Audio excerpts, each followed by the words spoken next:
He was one of the original American Playboys, a magazine tycoon who helped spark a revolution, one that challenged the nation's views on sexuality. I have celebrated the romantic connection between the sexes, and that's part of what Playboy is all about. Hugh M. Hefner, who liked to be called Hef, was born in Chicago in 1926 and raised in what he said was a strict household by conservative Protestant parents. I felt there was something more to life than the world I saw around me. In 1953, with just $8,000, the aspiring publisher produced the very first issue of Playboy magazine on the kitchen table of his Chicago apartment. The cover featured a photo of Marilyn Monroe and sold more than 50,000 copies when it hit newsstands in December of 1953. Hefner now had the funds to finance another issue, and the Playboy empire was born. Well, I have never really thought of Playboy as a sex magazine. What I've tried to do is create a lifestyle magazine for men. Hefner divorced his wife Mildred Williams in 1959, and during the early days of the magazine's success, decided he would not only promote the fantasy he helped create, but he would live it as well. Audiences got a taste of Hefner's good life in an early 1960s television show called Playboy's Penthouse. Come on in and meet some of our guests. Having already established himself in Chicago, Hefner made the move out west.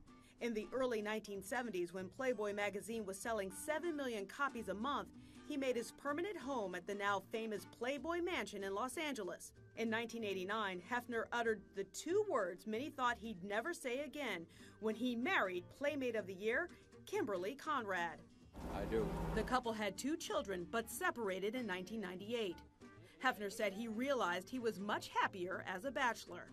I am essentially a romantic, so I think my life revolves and always has revolves around women.